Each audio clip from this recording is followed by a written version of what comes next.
Rainbow Paints, the color of joy. স্বাগত news 24 Chittagong প্রতিদিন সংবাদে আপনাদের সঙ্গে আছি আমি তানিয়া হারুন। শব্দের আরেক নাম, একদম ইউনিক স্ট্রাকচারাল ডিজাইনের কসমিক ডোর। এর ওয়াল থিকনেস ও রিপ থিকনেস বেশি থাকা থেকে 50 বছরেরও বেশি। কসমিক ডোর, নিশ্চিন্তে 50 বছর। যাচ্ছে পুরো খবরে। কক্সবাজারের উখিয়া রোহিঙ্গা ক্যাম্পে বাথরুম থেকে মা মেয়ের নিথর মরদেহ উদ্ধার করেছে পুলিশ। সকাল 6:30টায় 3 নং ক্যাম্প থেকে মরদেহগুলো উদ্ধার করা হয়। নিহতরা হলেন রশিদ আহমদের স্ত্রী মমতাজ বেগম এবং মেয়ে সুবাইদা বেগম। পুলিশ জানায় সকালে মরদেহ পড়ে থাকতে দেখেন স্থানীয়রা। খবর পেয়ে ঘটনাস্থল থেকে মরদেহ উদ্ধার করা হয়। ঘটনার রহস্য উদ্ঘাটনে কাজ করছে পুলিশ।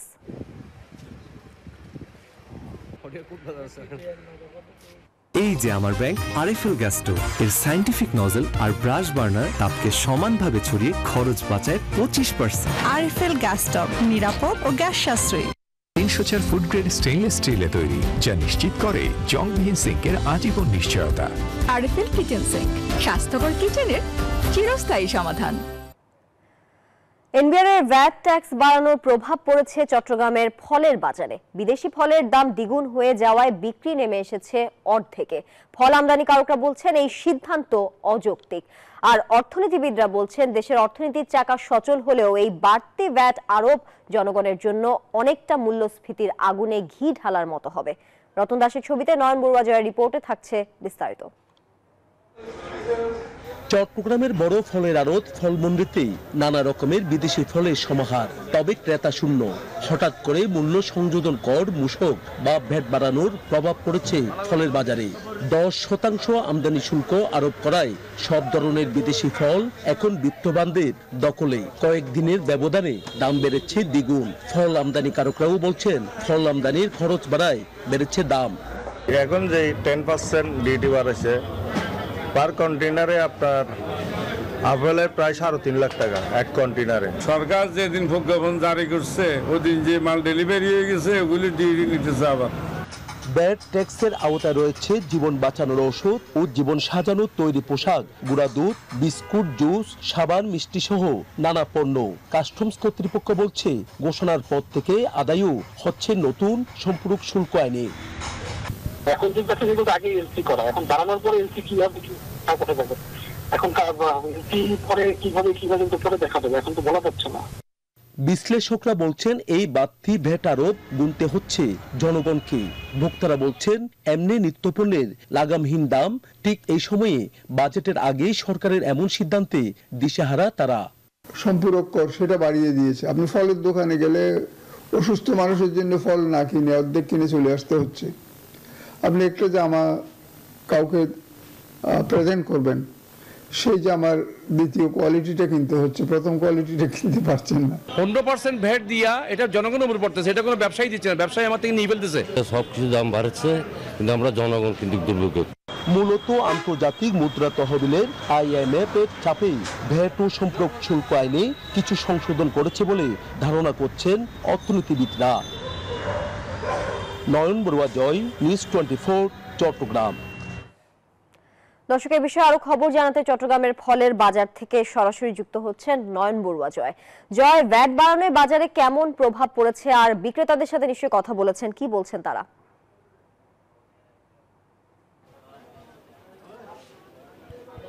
ধন্যবাদ তানিয়া আপনাকে। আমি রিয়াজউদ্দিন বাজারের ফলের দোকানে আছি, যেখানে পাইকারি আর খুচরা বিক্রি করা হয়।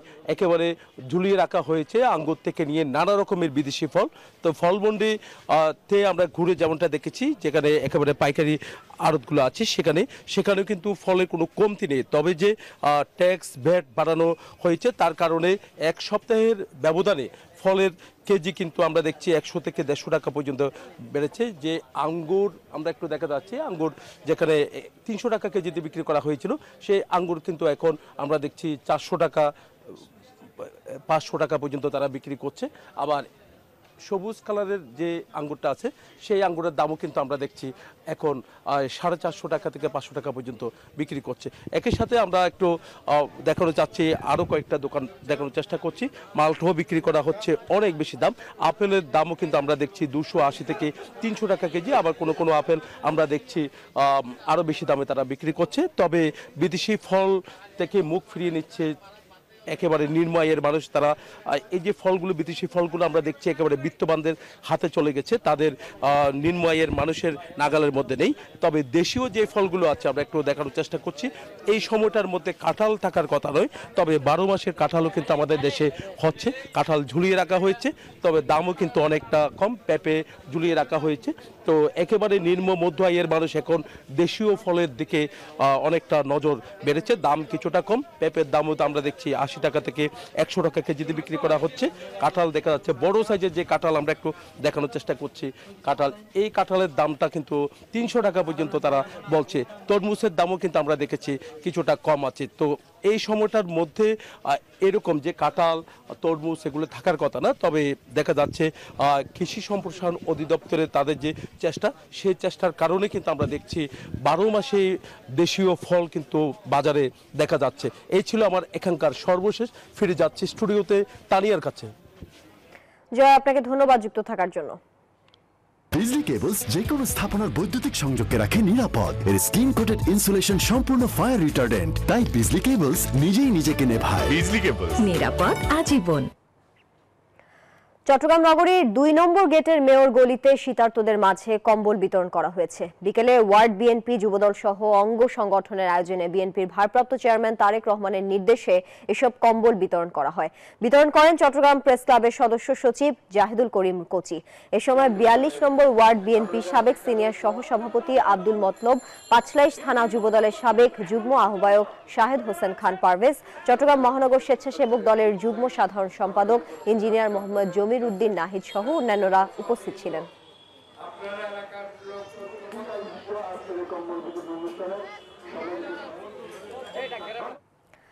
রাঙামাটির কাউখালীতে অবৈধ ইট ভাটা ধ্বংসে অভিযান চালানো হয়েছে।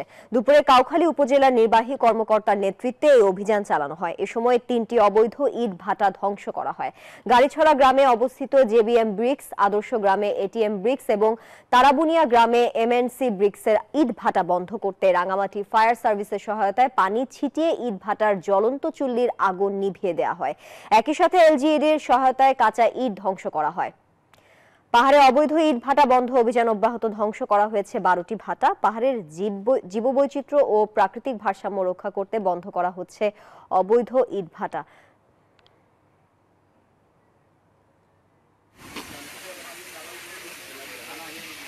এই বিদ্যুতের লাইনটা বন্ধ করেন। বন্ধ করা হয় নাই, এই যে জ্বলতেছে এখনো।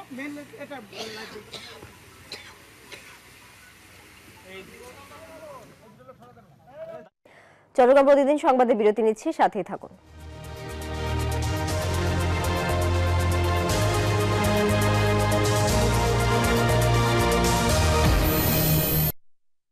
নুডলস খান নাই? তাহলে তো নুডলসই খান নাই। নুডলস খান নাই তো নুডলসই খান নাই।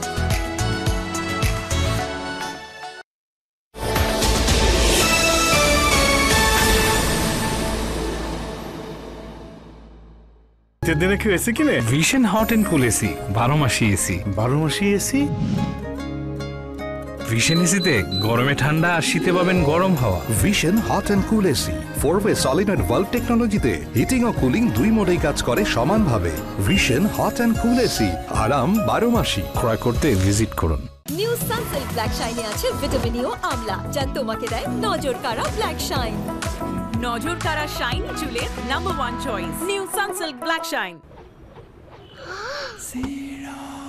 আম্মু, মনে হচ্ছে মজার কিছু খেতে হবে। এই যেমন গোল গোল শেপে, এভাবে খাওয়া যায়, এভাবেও খাওয়া যায়। জিরোস খেতে এত এক্সকিউজ লাগে?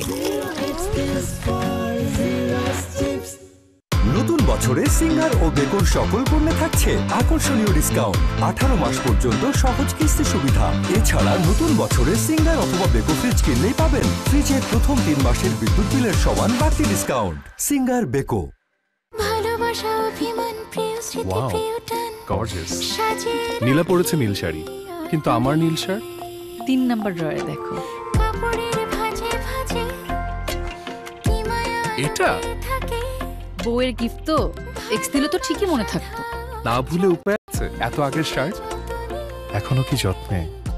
আমি না, আরএফএল ওয়ার্ড্রোব যত্নে রাখতে জানে। ইনসেক্ট রিপেলেন্ট মাস্টার ব্যাচ যুক্ত আরএফএল ওয়ার্ড্রোব কাপড় যত্নে রাখার নাম্বার 1 সলিউশন। প্রিমিয়াম ময়দা থেকে তৈরি, প্রোটিন, আয়রন ও ফাইবার সমৃদ্ধ প্রাণ টোস্টের আবেশে সবাই কাছে আসে। চারপাশে লাইফের হেভি ফ্লো থামবে না একদিনও, তাই পিরিয়ডের হেভি ফ্লোর দিনেও ঠিক অ্যাবজর্পশন দিবে মোনালিসার কার্যকর এসএপি। স্যানিটারি ন্যাপকিন পরলেই আকাশে উড়েও যাবে না তুমি, তবে চলাফেরায় দারুণ ফ্লেক্সিবিলিটি দিবে এর আর্গোনমিক শেপ। এসো সামনে নিব এক হয়ে মোনালিসা স্যানিটারি ন্যাপকিন।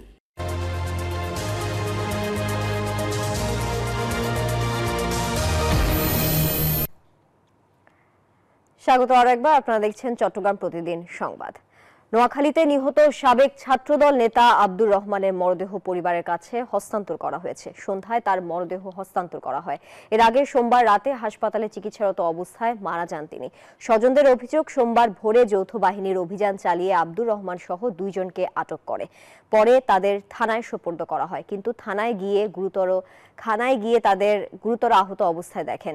ওই দিন বিকেলে হাসপাতালে ভর্তি করার পর আব্দুর রহমানের মৃত্যু হয়। এ সময় 2 জনের শরীরে মারধরের চিহ্ন ছিল বলে জানিয়েছেন চিকিৎসকরা। হাবিবুর রহমানের অবস্থাও এখন শঙ্কামুক্ত নয়।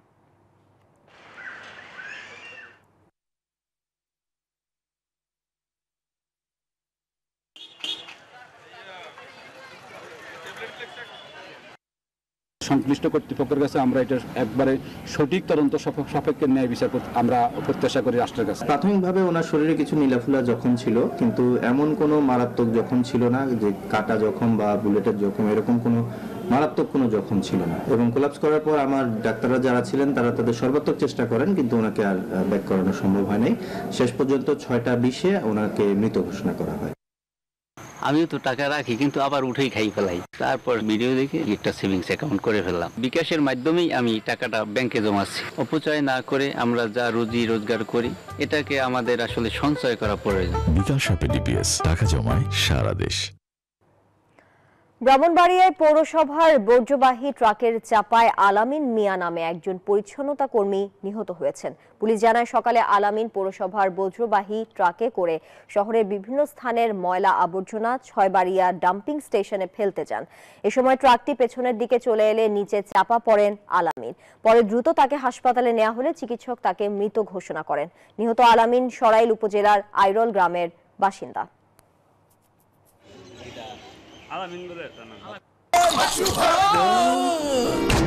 আমি এই চেয়ারে বসবো না। বাচ্চু ভাই, এই চেয়ারকে ভয় পেও না। ডেন্টিস্টের পরামর্শে নাও নতুন কোলগেট অ্যাক্টিভ সোল, যা দাঁতের সমস্যা শুরু হওয়া মাত্রই থামিয়ে দেয়। না থাকবে ব্যথা, না থাকবে ভয়।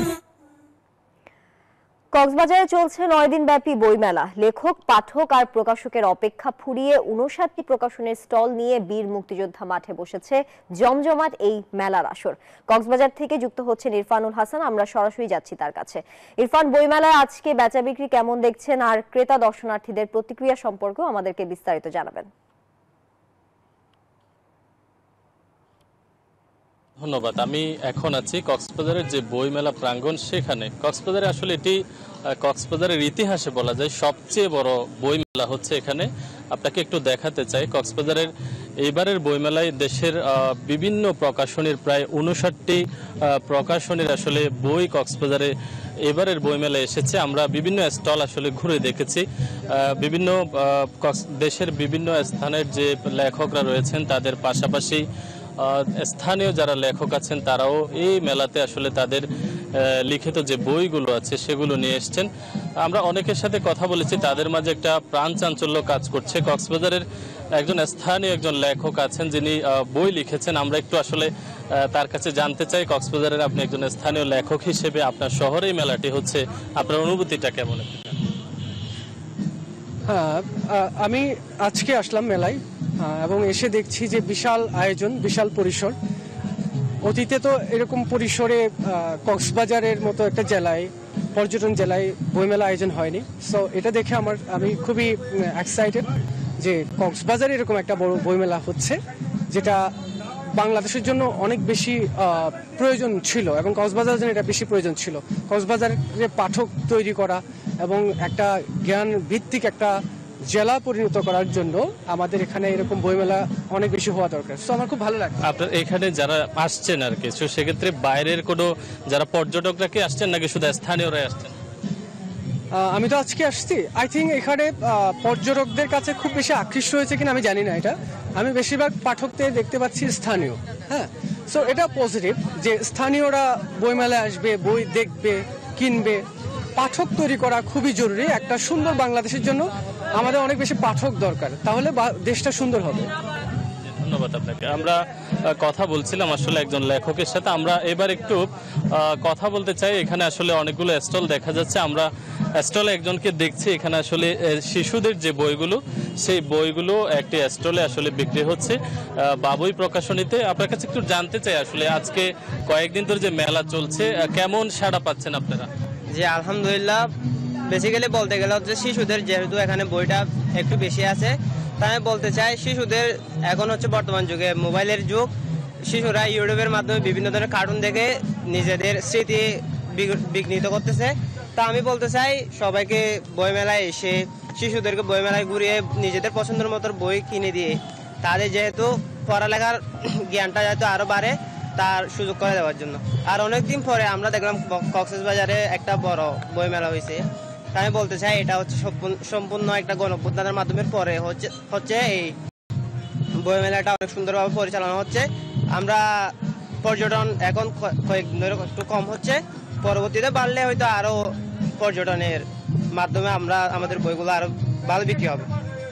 ধন্যবাদ আপনাকে। আমরা একজন আসলে স্টলে যিনি ছিলেন তার সাথে কথা বলছিলাম। এখানে আসলে অনেক ক্রেতা দর্শনার্থীরা কক্সবাজারের এই বইমেলাটিতে এসেছে। আমরা এবার একটু একজন দর্শনার্থীর সাথে কথা বলতে চাই। আপনি নিশ্চয়ই বইমেলায় এসছেন এবং কখন থেকে এসছেন এবং কেমন লাগছে মেলায়? আমি একটু আগে আসছি, যে ভালোই লাগছে। কক্সবাজারে এত বড় স্কেলে প্রথমবারের মতো বইমেলা হচ্ছে এবং সেই সাথে দেখতে পাচ্ছি বেশিরভাগ প্রকাশনী আসছে।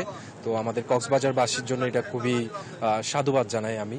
আমাদের বুদ্ধিবৃত্তিক জাগরণের জন্য কক্সবাজারের আমাদের আগামী প্রজন্মের জন্য এরকম বইমেলা হওয়া উচিত। ধন্যবাদ। আপনার সাথে একটু আপনার কাছে একটু জানতে চাই আসলে এই শহরে, কক্সবাজার শহরে যে বইমেলাটি হচ্ছে, আপনি একজন স্থানীয় হিসেবে আপনার প্রত্যাশা কেমন এবং প্রাপ্তিটা কেমন দেখছেন? না, আসলে এটা খুবই দারুণ একটা ইনিশিয়েটিভ, জেলা প্রশাসন এটা আয়োজন করছে। প্রত্যাশা হচ্ছে কি, ধরেন কক্সবাজারটা আসলে সমুদ্রের শহর, পর্যটন শহর, পাশাপাশি এটা একটা সিটি অফ ডিপ্লোমেসিও বলতে পারি আমরা। এইখানটায় বইমেলাটা আসলে এটা খুবই তাৎপর্যপূর্ণ এবং আমরা প্রত্যাশা রাখছি যে প্রতি বছর এটা আসলে ফেব্রুয়ারিতে বইমেলা, যে ভাষার মাস, ওই ভাষার মাসকে উপলক্ষ করে যাতে বইমেলাটা হয় এবং শুরু হলো, এটা ভালো শুরু। ইনশাল্লাহ আমরা আশা করছি এই ধরনের এই ধারাবাহিকতাটা থাকবে আর কি। ধন্যবাদ। আমরা কথা বলছিলাম এখানে আগত কয়েকজন আসলে দর্শনার্থীর সাথে। তবে আমরা দেখছিলাম আচ্ছা, মোটামুটি বলা যায় কক্সবাজারে যে বই মেলাটি হচ্ছে সেখানে আসলে স্থানীয়দের আনাগোনাই সবচেয়ে বেশি, কিন্তু শুক্রবার এবং শনিবার যে সাপ্তাহিক ছুটির দিন থাকে সেই ছুটির দিনগুলোতে মূলত যারা কক্সবাজারে ঘুরতে আসেন পর্যটক তাদের পদচারণা বাড়ে। আমরা আরেকটি প্রকাশনীর একজনের সাথে একটু কথা বলতে চাই। এখানে একজন আছেন, তার সাথে একটু আপনার কাছে একটু জানতে চাই আপনারা আসলে কেমন সাড়া পাচ্ছেন এবং কেমন দর্শনার্থী কিংবা ক্রেতা এখানে আসছে। হচ্ছে আমি হচ্ছে কক্সবাজার স্থানীয়। এখানে হচ্ছে সর্বপ্রথম হচ্ছে বিশাল একটা মানে বই মেলা হচ্ছে। এখন হচ্ছে অনলাইনের যুগ, সবাই এখন হচ্ছে বই ফ্রি ডাউনলোড করে পড়ে। এখন হচ্ছে বই, যেহেতু বই মেলা হচ্ছে, এটা সবার যে একটা আকর্ষণ, বইয়ের প্রতি যেটা আকর্ষণ করার জন্য হচ্ছে এখানে বই মেলাটা করানো হচ্ছে। ওই জন্য হচ্ছে প্রশাসনকে কৃতজ্ঞতা জানাই যে আমাদের কক্সবাজার একটা মানে বই মেলা হচ্ছে। ধন্যবাদ আপনাকে। তো আমরা কথা বলছিলাম আসলে দর্শনার্থী এবং হচ্ছে যারা মোটামুটি বিভিন্ন প্রকাশনা থেকে আছেন তাদের সাথে। তো কক্সবাজারে এবারের যে বই মেলাটি হচ্ছে এটি কক্সবাজারের যারা স্থানীয় বইপ্রেমী আছে তাদের মাঝে একটা বাড়তি উচ্ছ্বাস কাজ করছে। তবে যারা মেলা আয়োজক আছেন তারা যেটি বলছেন, আগামী শুক্রবার এবং শনিবার পর্যন্ত এই মেলাটি শুক্রবার এবং শনিবার আরও বেশি জমে উঠবে বলে তারা প্রত্যাশা করছেন। তো কক্সবাজারের বইমেলা থেকে এই ছিল আমার হাতে থাকা সর্বশেষ খবরাখবর। ইরফান, আপনাকে ধন্যবাদ যুক্ত থাকার জন্য। এলো instant milk powder happy cow, যেমন সাশ্রয়ী তেমনি পুষ্টিগুণে ভরপুর। আর এটা নিউজিল্যান্ডের গরুর দুধ। হ্যাপি কাউ, গরুর দুধের স্বাদ সবাই পাক। চট্টগ্রাম প্রতিদিন সংবাদ এখন এই পর্যন্তই। আরো সংবাদ ও বিশ্লেষণ জানতে ভিজিট করুন news24bd.tv। ধন্যবাদ সবাইকে।